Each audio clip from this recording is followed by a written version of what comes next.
Guys, welcome back to Anything Unit Channel.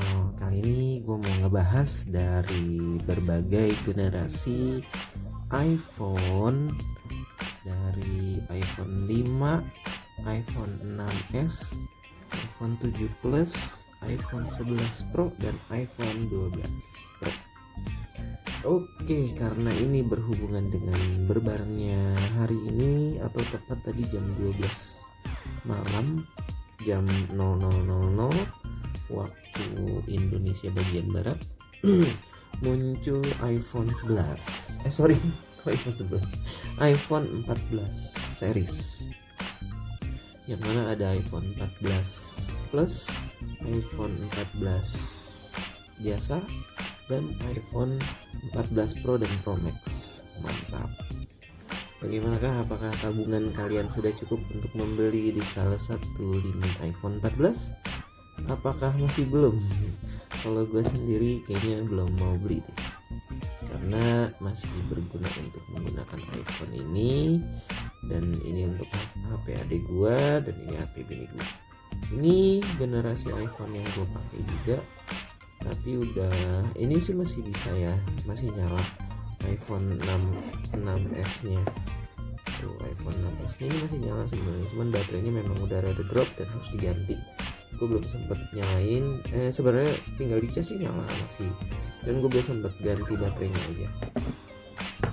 Kalau ini iPhone 5, iPhone yang gue pakai dari tahun 2014 sampai 2018-19 kali ya. Nah itu sekitar 4 tahunan gue pakai ini iPhone. Gile. Terus sekarang gue pakai iPhone ini 7 Plus, yang mana sangat sedih sekali nggak bakal dapet upgrade iOS terbaru yang seperti iPhone 14 series, karena katanya terakhir itu adalah iPhone 8 series. Ini iPhone 11 Pro dipakai adik gua, yang mana udah dibeli, udah gue bahas juga di video gue sebelumnya.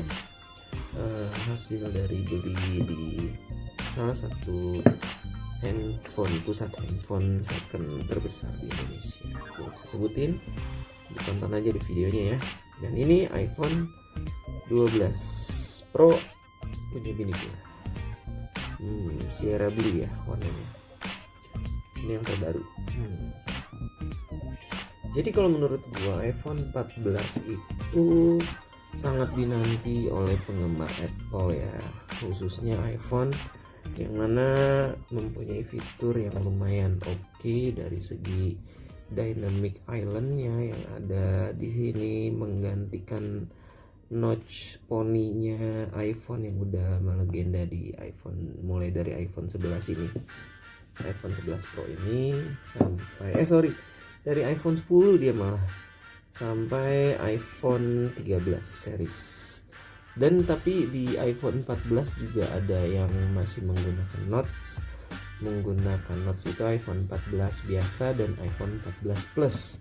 Itu adalah varian terbaru dari iPhone 14. Jadi bagi lu yang mau menghemat budget tapi mau menggunakan iPhone yang terbaru, ya beli aja iPhone 14 Plus atau iPhone 14 biasa. Tapi sayangnya di iPhone 14 Plus dan iPhone 14 biasa, iPhone 14 Plus dan iPhone 14 biasa itu masih menggunakan chipsetnya iPhone 13. Itu sangat disayangkan sih menurut gue, karena dari generasi ke generasi iPhone yang gue tahu ya, mohon maaf kalau gue salah, setiap kali dia ganti generasi, misalkan dari iPhone 5 ke iPhone 6, itu pasti menggunakan chipset yang berbeda. Apalagi jangankan iPhone 6 ya, 6 ke 6s aja udah menggunakan chipset yang berbeda.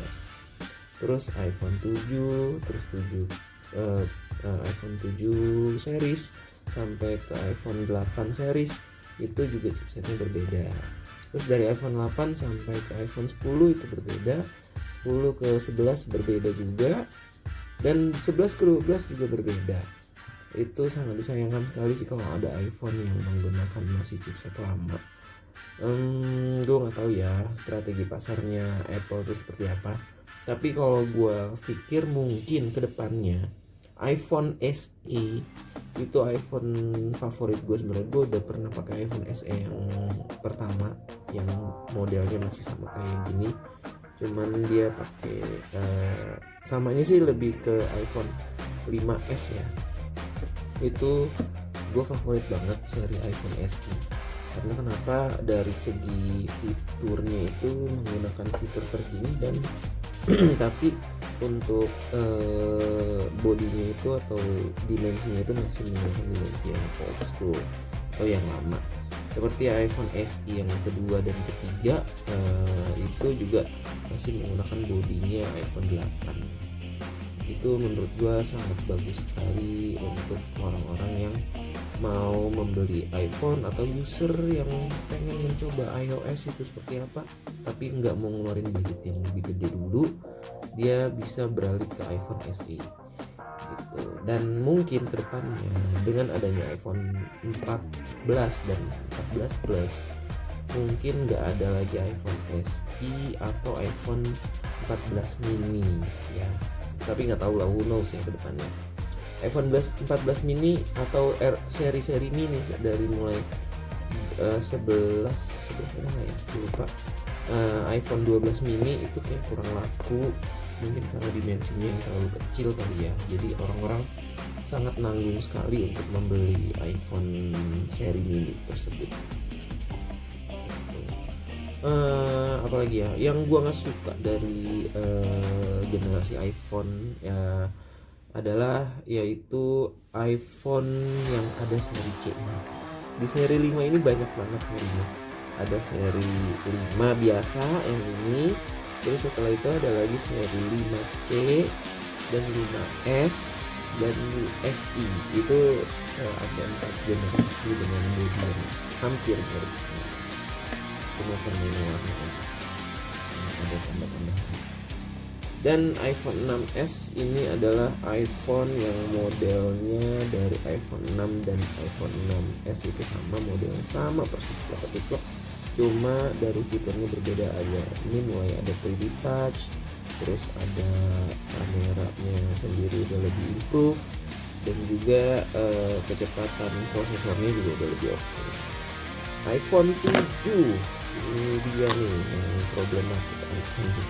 iPhone 7 series ini sebenarnya problematik. Kenapa gue bilang? Karena dari yang gue baca-baca forum ya, maaf nih kalau gue salah, iPhone 7 itu adalah iPhone yang paling banyak penyakitnya gitu sih. Dan bener aja kan, sampai Apple sendiri nggak memberikan update terbaru dari iOS-nya. Biasanya tuh generasi iPhone yang terakhir menggunakan ini harusnya kan ini dapat iOS 15 ya kan, iPhone 6 Plus 6s. Nah harusnya iPhone 7 series itu juga harusnya masih terakhir mendapatkan iOS 16, tapi ternyata berhenti sama seperti iPhone 6 Plus 6s. Jadi iPhone 7 series dan iPhone 6s itu terakhir menggunakan iOS 15. Sangat disarankan sekali sih untuk iPhone 7 series ya. Untuk iPhone 11 ini adalah iPhone boba pertama iPhone yang sangat ikonik, dan juga notch-nya juga ikonik, tapi dari iPhone 10 juga udah ikonik sih. Ini menurut gua iPhone yang menggebrak pasaran untuk desainnya sendiri, karena mulai dari iPhone 11 ini handphone lainnya itu banyak yang meniru desain, dan iPhone 12 itu adalah improvisasinya iPhone 11. Dari kameranya, ada sensor lidarnya, dan berbagai macam jenis 5G, khususnya di iPhone 12 series ini udah menggunakan sinyal 5G gitu guys. Paling kalau gua saranin lu kalau mau beli iPhone 14 series coba langsung beli di seri Pro-nya. Karena kenapa? Dari segi tampilannya depannya udah berubah, fresh banget, ada dynamic island-nya, terus di chipsetnya juga udah oke, udah menggunakan A16 Bionic. Kecuali lo mempunyai budget tipis ya, lo mau coba beli iPhone 14 biasa dan 14 Plus, it's okay, tapi nggak masalah menurut gua. Karena tapi sangat disayangkan aja sih, dari segi desain belakangnya juga masih 2 kamera, terus dari segi chipsetnya juga masih menggunakan chipsetnya si iPhone 13 gitu sih. Dan iPhone 13 banyak kendala di layar ya, karena pada waktu itu Apple kalau nggak salah, mohon maaf kalau gua salah, mau coba dikoreksi aja. Jadi Apple sendiri itu berkendala dengan vendor layar OLED-nya si iPhone 13 Pro, khususnya 13 Pro Max kalau nggak salah. Jadi iPhone 13 Pro Max itu banyak berkendala di layar OLED-nya dengan yang refresh rate 120 Hz itu, karena vendornya itu menggunakan ada part yang kurang gitu, jadi banyak yang berkendala di situ. Makanya ada diimprovisasi mungkin di iPhone 14 dan 14 Plus gitu sih guys. Semoga channel gue ini bermanfaat buat kalian. Jangan lupa di like, share, and subscribe, dan tonton video-video gue berikutnya yang lainnya di list channel gue ini. Terima kasih udah nonton, dan jangan lupa untuk tetap sehat dan semangat selalu. Assalamualaikum warahmatullahi wabarakatuh. Bye bye.